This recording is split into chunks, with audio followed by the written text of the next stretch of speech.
I know how to fix this. Hi? Right, sorry. Hi. I know how to fix this. I doubt that very much. No, I get it. The last decade... 14 years. Okay, the last 14 years have not given you any reason to trust that I can fix this. But what have I not had over the last 14 years? An NHL caliber goalie? No, I mean... A franchise star. A rival. I haven't had a rival. I think the win column is your rival. That's not... Spoiler alert, it's already winning. I need a rival! Okay. So how are you going to get your rival? I had not gotten there yet. Do you know how to get a rival? Oh yeah, you have come to the right place. A lot of people don't like me. I have a lot of rivals. I'll give you a step-by-step. Here we go. Okay. You ready? I'm ready. You sure? I'm sure. Okay. Step 1. Make the playoffs. Fuck! Low quality fans of a high quality Bruins team, that is a dub! And now you have to ask yourself a question. Is this actually a high quality Bruins team? Is this actually like a... It was 3-0-0, which I'm sure you all predicted after the first 3 games. I have question marks all over the place. I don't know what to believe. And I love, the thing we love about sports is you got to play the game, right? I mean, a lot of places were burying us immediately.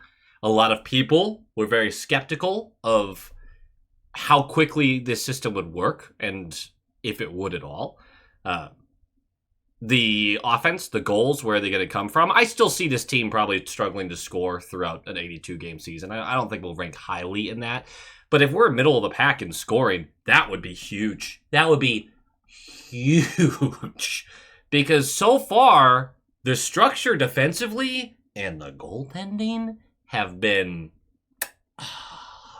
really nice. Like, comment, subscribe. Nailed it. I'm pumped. I think everyone should be pumped. And I think this is where you start to hit that moment of how much hope do I put in this? Like, where are my expectations? And we're going to talk about that. You know what? I'm going to make a little note right now. At the very end, we're going to talk about expectations.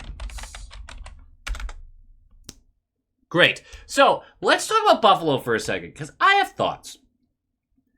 Why do you suck? No, I have real thoughts. So, right now, Buffalo has a bunch of injuries. Ukko-Pekka Luukkonen has a lower body injury. Michael Kesselring is an undisclosed injury. Jordan Greenway has a middle body injury. Didn't know we did middles now. Josh Norris, upper body. And then Zach Benson, face. Which, did they change? Did NHL.com just change how they were going to talk about injuries and stuff? Because I don't remember seeing face or middle body. Maybe I have. I don't know.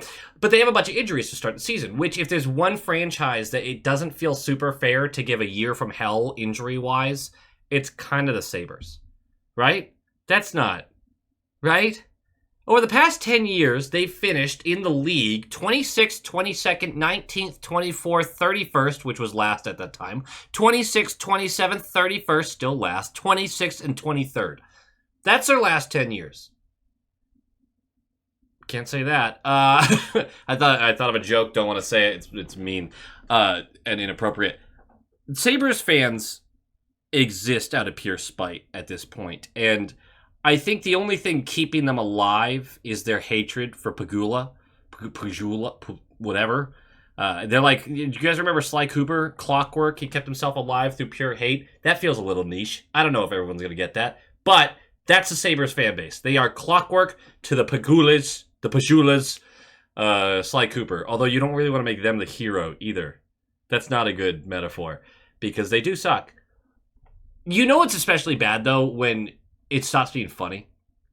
Like, Toronto hasn't reached this point, even though it is really bad, because Toronto's fan base is what they are, and their media team is what they are. But for Buffalo, it stopped being funny years ago. It really did. And trust me, I know, because I make jokes about them all the time, and then while I'm editing them, I feel bad. You just feel bad for that fan base.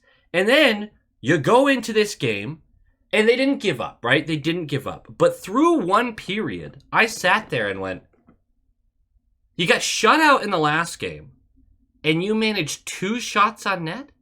We got to talk about it, but spoilers. That's what you... What? Seriously? This is what this team is? After years of tanking, years of high picks, years of bad trades. It's early. It's super early. It's their second game of the season. Buffalo might turn it around. They might get healthy and look great. I don't know. But holy crap, man. It's stopped being funny. It's just sad. And this was just disappointing. And they fought back, and they had better second and third periods, although they still weren't able to finish. And really the only goal they did get was lucky. So it's a tough look in Buffalo right now. For the Bruins, the lineup is exactly the same as the previous 2 games, except Hampus is out with a lower body injury. He is listed day-to-day. If you missed the last video, it is not related to that knee. So we have Geeky, Elias, Pasternak, Zacha, Middlestat, Arvidsson, Janot, Minton, Asamont, Huznadinov, Corrali, Kostelik, Lorai, McAvoy, Harris, Peak, Zadorov, Yoki, Harju, Swaymans, and Net. Harris slots in for Hampus. I think that he is easily the defenseman who deserved it the most, and also he made the team. He was the 7th defenseman coming out of camp. I do want to make a quick announcement. We are doing something different this year. Whether or not the Bruins make the playoffs, every dime made by this channel during the playoffs will be going to charity. I don't know which charity yet. I'm doing research. I'm trying to figure it out. I work in an animal field, so it might be that, but there's a few other things I'm looking at. But it's going to be even better if the Bruins can make the playoffs. My views go way up, which more ad stuff, all that. It leads to more money coming in. It'll all shipped off to a charity. I'm excited about this. I've wanted to start giving back more, and not that this channel makes a ton of money or anything like that, but it is a way to do it without handicapping myself as I work towards trying to pay for a wedding. So I think you can all understand that. But yes, very excited about that. If you do have charity ideas, please point them out to me. I'll do some research on that. Just don't get mad at me if I don't choose that exact charity, because there are a lot out there, and I'm trying to figure out which one uses the money fully for the actual cause rather than just paying a CEO a bunch of money, which seems absurd for a charity, but that's the world we live in. Let's talk about this game. Puck drops! Puck drops! About midway through the first, shots are 6-1 in favor of Boston. I would consider 3 of them to be really high danger. Alex Lyon is playing like a man possessed behind that Buffalo defense, which has not been good. But our defense has been suffocating the Sabres. Also, Zadorov dumped Owen Power chin first into the bench, which was really fun, even though Owen Power is on my fantasy team and was just recovering from an injury. But he's a big boy. He can stand up for himself. 9:19 left of the period. Another great shift by the top line. This time they draw a hooking call. We're going to a power play. No finish on the power play, but the power play looks really good, guys. It looks really good. You want to talk about process versus box score? And box score has been fine so far this season on the power play. The power play has looked really good. There's a ton of movement. Players seem to know where each other are. They're getting pucks to the net. They're not afraid of the contact in front of the net. They've totally bought into this idea of greasy goals no matter what the setting is. Power play looks great. Power play looks great. I know there's going to be highs and lows with it, but again, if this is something that can be middle of the pack, massive. Massive, massive, massive. 5:20 left. A 3-on-1 develops for the Bruins, but Minton puts it right into Lyon's chest. What a great opportunity, but we weren't able to get it done. 4:12 left. Another great couple of shifts in a row. And it's really the whole period. It's the whole period is wave after wave of Bruins crushing down on the Sabres. But the most obvious thing that's helping this team right now is their pure commitment to getting the puck to the net while someone is screening the goalie. And this play is really fun because it starts with Harris on the left side who's going to shoot the puck from the left point, miss wide, it's going to wrap around. Peak's going to get the puck, do the same thing, it's going to wrap around. Harris is going to pinch down about midway down that left wall, halfway point of the left circle kind of bit. And Zacha sees this. Zacha's taking contact in front of the net, battling. And as he sees Harris getting this puck, he quickly moves himself away from the net front, opening up a passing lane to him so he can get a shot on net. The reason this works so well is because Arvidsson is, I don't know if this is a planned play, if this is like a designed thing, or this just came up together this way. Arvidsson sees Zacha pulling out. He sprints in, continues that same net front presence, taking contact, not allowing the defenseman to easily follow Zacha because he has to make a decision here. Puck gets to Zacha. Zacha is going to launch this high blocker side. I think it goes posted in. King of ping, you know. You want to go posted in. And it's 1-0. It's been so difficult to beat Alex Lyon up to this point. We've had a ton of chances, haven't been able to do it. But this is, again, one of those goals that is more about what was happening around them. It was a great shot. It was a great setup. I'm very happy for Harris getting his first point of the season. But this is about the whole team moving together. This wasn't an individual who made this happen. It was at least 3 players working in a cohesive unit. Maybe it seems simple. Maybe you're sitting there like, duh. This is not what we got last year, and I'm just really excited about it. All right? All right, we're going to move on. 3:38 left. Cooley for tripping. We're going to the power play. I don't think I like this call all that much. But no dice on the power play, but it looks good. Again, shots are 17-2 at the end of the first. That's how dominant the Bruins were. Remember when I talked about how we're going to have a lot of games where we shoot less than 20 shots? Really hasn't been a big thing so far. I mean, obviously we struggled to find the shots against Washington, but I mean, so far the team's really kind of getting up ice and getting the puck to the net, and some of them are high danger chances. It's not a bunch of rubbish. Second period starts. We have 43 seconds in, and Geekie is going to go for hooking. We're going to the penalty kill. 1 minute into the penalty kill, a great defensive play by Minton leads to a 2-on-1 with him and Jeannot. A perfect pass to Jeannot. Jeannot misses way high on the glove side. He's in tight, but woof, this was never going in. 5:38 in, Minton is going to... We do kill the rest of that off. 5:38 in, Minton is going to go for tripping. We're going back to the penalty kill. As the penalty kill expires, Kostelic tips away a blue line pass, and after the Sabres recover, he intercepts the next attempted pass. That second interception is going to lead to a breakaway, a contested breakaway, but he can't finish. Does draw a hooking call, though, so we're going to the power play. We don't do anything with it, but again, the power play looks solid. 9:39 left. It's funny, genuinely, how Alex Lyon is playing out of his mind. He's having a great game. And this is a guy who, amongst many backup goaltenders in the league, are just trying to stay in the league. Right? They haven't been able to grab a starting gig.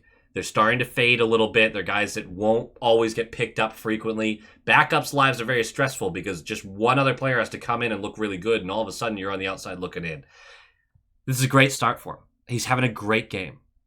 And then, because the universe just does this, and sometimes they do reward a team for controlling the play, Kostelic is just going to shoot the puck from the left point without even really looking. And it goes off Connor Timmins and in. There's no reason to talk about the build-up to this play. Like, that was the play, basically. And it is 2-0 off a lucky deflection, which the Bruins hugely deserved. Hugely. I don't think the Sabres fans are sitting there going, of course. I mean, maybe some of them. But I think a lot of them just sat there like, yeah, something was going to get in eventually. Like, you continue to turn the puck over in your own zone. Eventually. It does look like the Sabres do not have a system, by the way. They're just skating for themselves all over the place. It's... Again, early season, maybe they'll turn around. It's just gross watching that team right now. 2:10 left of the period. Tage Thompson is going for interference. We're going to the power play. About a minute and 15 seconds left. Pasta interferes with Tuck to avoid a clean breakaway. So we're going 4v4 for a minute and 5 seconds, and then we'll have to kill off the second part of that penalty. Nothing happens over the next minute or so in the second period. Third period starts. We have to kill off about 45 seconds of that power play for the Sabres. We do kill it. 10:15 left of the game. Buffalo gets their first goal of the season. That's right! It was their first goal of the season. It's a turnover in the neutral zone. I don't know what Andrew Peeke is thinking here. He's basically in front of our own net, and he doesn't have a lot of options, but he has a ton of space. He decides to fire this up to the logo where Jeannot is draped by Samuelsson. And Samuelsson wins this battle for the puck and pushes it forward for Zucker, who still has Peeke in front of him. But Peeke is going to deflect his shot from the left circle with his stick, and it's going perfectly high corner blocker side. And there's nothing Swayman can do about that. And it's 2-1. That does get a little concerning, but I saw people commenting this on Twitter. I'm interested in seeing how this team reacts to adversity. That's a little in-game adversity. You've been controlling the game the whole time. You're up 2 goals. A dumb turnover with a crazy deflection. And now it's a 1-goal game. And now you're kind of on your heels. How will you react? And more so, 21 seconds later, when McAvoy goes for tripping, how will you handle that? Well, they handle it great. They kill it. Corrali gets an empty netter about 9 minutes later, and that's the game. We did kind of go, I don't want to say we got into a shell formation, but it was clear that the focus had become more defensive-minded, something that I would very much warn against. But the team is defensive-minded. It's a hard line to walk there. Either way, what a win. We're 3-0-0. Undefeated, by the way. 3-0-0. I feel really great about it. The game notes. First of all, Sturm deserves a ton of credit, right? I'm still really nervous about fully buying in that this is what this team is, right? With the style of play, my expectation is that there's still going to be some really down moments during the season, which every hockey team goes through, by the way. But I think there's going to be some droughts. There's going to be some difficulties. We're ready for that. We're prepared for this season to have some moments that suck. Right now, they're flashing a neon sign saying, it's not all going to suck. This is going to be fun. It has been fun so far. I mean, this game was fun. It wasn't just the low event hockey, the clutch and grab that we kind of... This was fun. Sturm deserves a ton of credit. Even if you don't believe this will last, he has this team working together. The chemistry is already kind of there, and they are dedicated to this system. I mean, they are not getting away from it at all. They are forcing their way to the net front. Pucks to the net constantly. He doesn't care where they're coming from. Pucks are going to the net. The transition defense is strong. They very rarely, I wouldn't say very rarely, but they work very hard to prevent a player from crossing that blue line with possession. They want you to dump and chase. They're forcing dump and chase, and they're clearing the puck out well. Shout out Zadorov, who's been a huge part of that. Sturm has done an excellent job implementing his system and getting the room to buy in. And the room is bought in.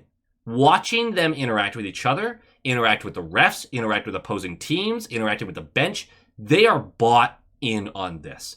They're pissed off. I want them to be pissed off all year. Keep it going. The dedication to a system this fast under a new coach on the back of an awful season that you just had, a lot of question marks. Hampus goes down with an injury. No one buckled. No one flinched. Maybe I'm being dramatic, but I am wildly impressed by what Sturm has gotten out of this team so far.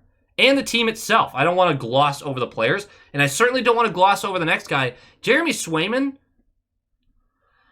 Fuck, dude, he might be back. Is it too early? I don't know, but a 950 save percentage in back-to-back games, 950 plus, I should say. I'm pretty sure that's right. The guy's on fire, and he hasn't gotten beat by, anything yet that's been clean. The 2 goals, he's only allowed 2 goals. Deflections, huge. Just awesome. Just awesome. He's been friggin' stellar. And if this is what we're getting this year from him, and let's be honest, last year he starts the season, the amount of backdoor tap-ins and cross-slot one-timers and just high-danger chances he was facing over and over again, the guy must have been dying inside. The performance he's putting up right now is very much helped by the fact that the defense is playing defense voraciously in front of him. Those kind of go together. They always do, right? Like, a Jack Adams is an expectations award. A Vezina is a team defense award, with some goaltender performance, of course, but it is. There's a bunch of awards in hockey that really do rely on outside circumstances. Swayman's looked awesome. He's made the big saves when we've needed them. He's come up clutch in those moments. And then, there's a deflection that got by him that he couldn't do anything about, much like Korpisalo the other night on one of them. And Korpisalo looked good for his right, too, but just great. Another couple of players I want to point out, and I want to point them out because I have been so critical of them leading up to last year, most of last year. You know who I'm going to talk about. But Elias and Zadorov, revenge tour? I don't know. Elias looks healthy. Looks like a brand new player. He's winning a ton of his faceoffs. He has multiple goals already. He's feeding Pasta in good situations. He's feeding Geeky in good situations. He's good defensively. Maybe that injury was way worse than I thought last year. If this is who we're getting, I'm super satisfied. The contract's still going to age poorly, but, like, not worried. Elias looks really good to start the year. Zadorov, on the other hand, also looks great. He's a leader on the defense already. That much is obvious.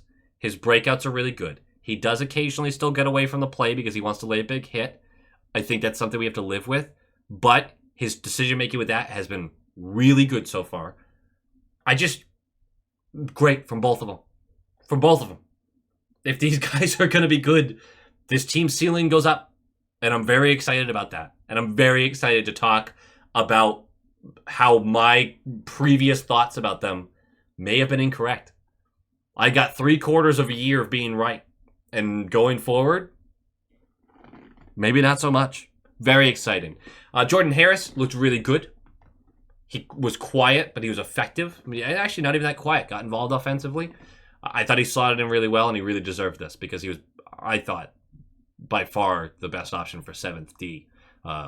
Especially with, the competition wasn't. Like, you could talk about Brunet, but I don't think Brunet was quite ready either. But Harris steps in, defense doesn't miss a beat, and the dedication to the system was still there. Okay, time to change expectations. That's the thing that we said we were going to talk about. I'm going to keep this pretty quick, actually. I'm not ready to change my expectations. And the reason for that is mostly because the team we just played, I have watched them start seasons really hot and then fall apart. We've seen it a ton, actually. We basically see that every year. There's a team that's going to start really well and then be middling to bad throughout the rest of the year. I can honestly say I'm not going to change my expectations, but I am wildly impressed by the team.